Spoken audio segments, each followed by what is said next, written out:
Selamat datang semua. Hari ini kita nak dalami sikit warisan kerajaan-kerajaan Melayu lama di Semenanjung macam Kedah, Kelantan, Negeri Sembilan, Perlis. Dan juga kita akan tengok sistem pemerintahan tempatan yang unik di Sarawak dan Sabah. Sumber kita kali ini dari buku teks sejarah tingkatan 2, bab 9 dan 10. Ya, betul. Bab 9 dan 10. Tujuan kita nak fahamlah macam mana warisan ni bersambung sampai sekarang dan apa yang buat setiap satu tu istimewa. Jom kita mula. Mungkin dengan cara pengasasan kerajaan ni dulu. Kan berbeza-beza tu. Boleh. Menarik tu kalau kita mulakan dari situ. Kalau kita lihat sejarah awal kan, cara negeri-negeri ni muncul pun dah macam-macam. Contohnya Kedah, ada hikayat Merong Mahawangsa tu kaitkan dengan keturunan Raja Parsi. Yang tu legenda dia. Kelantan pula dia macam hasil penyatuan wilayah. Ada tokoh tempatan Long Yunus yang buka Kota Baru tahun 1844. Perlis tu kira kemudian sikit bila Syed Hussein Jamalulail diiktiraf jadi raja tahun 1843. Betul tu. Dan jangan kita lupa Negeri Sembilan. Yang ni ceritanya agak lain sikit kan? Diasaskan oleh masyarakat Minangkabau dari Sumatera. Mereka datang bawa sekali adat perpatih. Oh ya, adat perpatih? Ya, tokoh macam Datuk Perpatih Nan Sebatang tu memang sinonim lah dengan adat ni. Ini tunjukkan yang pembentukan negeri Melayu awal ni memang datang dari pelbagai sumber dan pengaruh. Tak seragam. Menarik bila kita fikir, walaupun berbeza cara mula, tapi pengaruh Kesultanan Melayu Melaka tu, kuat betul terasa kesinambungannya kan? Sangat kuat. Contoh paling jelas, struktur pentadbiran tu. Macam pembesar 4 lipatan, sistem pembesar bertingkat tu diguna pakai di Pahang. Betul. Ada banyak persamaan dengan Undang-Undang Melaka. Karya penulisan macam hikayat Merong Mahawangsa di Kedah atau Misal Melayu di Perak tu pula. Itu pun satu cara sambung tradisi juga ke? Macam tradisi keilmuan Melaka? Tepat sekali. Ia bukan sekadar cerita sejarah tau. Ia macam satu cara nak sahkan kesinambungan, nak tunjukkan warisan tu tak putus. Sanggil tu disesuaikanlah dengan keadaan tempatan. Faham. Bercakap pasal keunikan tadi, Negeri Sembilan dengan adat perpatihnya tu memang menonjol lah. Sistem hierarki dia tu dari yang di Pertuan Besar, turun ke undang, lembaga, buapak. Sampai ke anak buah dan ibu soko. Ya, ibu soko tu penting. Wanita yang arif pasal adat. Dan fokus adat perpatih ni pada jurai keturunan ibu. Wanita warisi pusaka, macam tanah. Lepas tu, kahwin kena luar suku. Itu semua nak jaga hubungan kekeluargaan tu. Hukuman dia pun lain sikit kan? Macam lebih kepada pemulihan. Betul. Lebih bersifat memulihkan, bukan menghukum semata-mata. Tujuannya nak jaga keharmonian masyarakat. Saya terfikir jugalah macam mana adat pepatih yang unik ni boleh bertahan kuat ya di Negeri Sembilan. Sedangkan negeri-negeri jiran guna sistem lain. Itu soalan yang bagus. Mungkin ada kaitan dengan kekuatan komuniti Minangkabau tu sendiri. Susah nak cakap pasti, tapi hubungan antara negeri Melayu lain memang wujud. Melalui apa tu? Terutamanya melalui keserumpunan, bahasa dan budaya yang mirip. Sungai-sungai macam Sungai Linggi di Negeri Sembilan tu jadi laluan penting untuk bergerak, berdagang. Agama Islam pun jadi faktor penyatu. Pelabuhan-pelabuhan mesti penting kan? Macam Kuala Kedah. Ya, Kuala Kedah, Pangkalan Galoh di Kelantan, Kuala Perlis. Semua ni jadi sibuklah, pusat perdagangan. Hasil macam beras, emas, biji timah.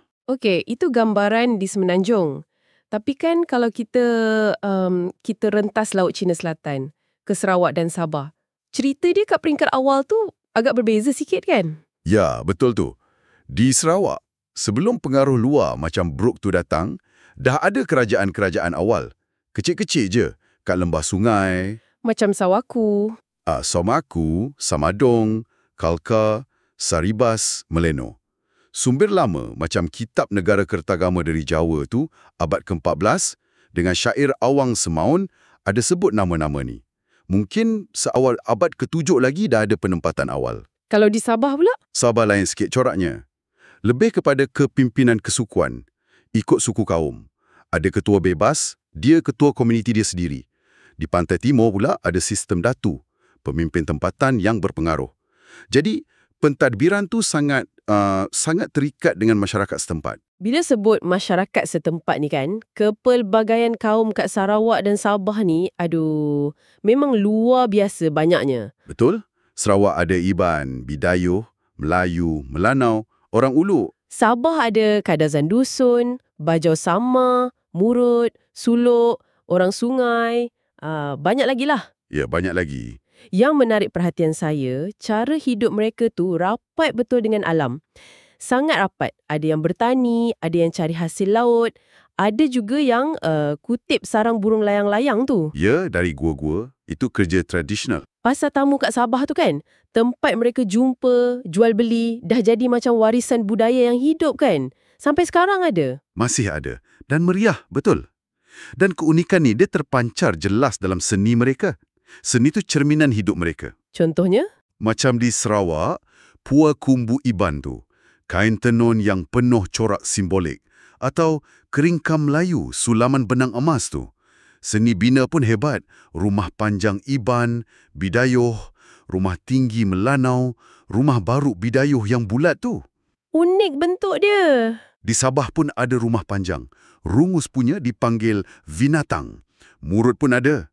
Lepas tu, kaum Bajau Sama kat Pantai Timur ada Lepa, rumah perahu. Bayangkan, hidup atas air, berpindah randah.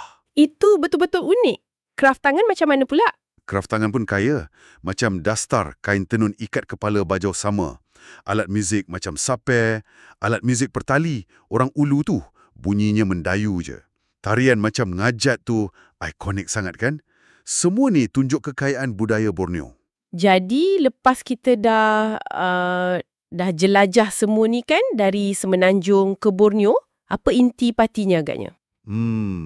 Nampak jelas lah warisan kita ni kaya sangat, berlapis-lapis, ada adat pepatih Negeri Sembilan yang istimewa, ada kesinampungan legasi Melaka di negeri lain, lepas tu corak pemerintahan tempatan, budaya hidup harmoni dengan alam, seni yang memukau kat Sarawak dan Sabah. Betul.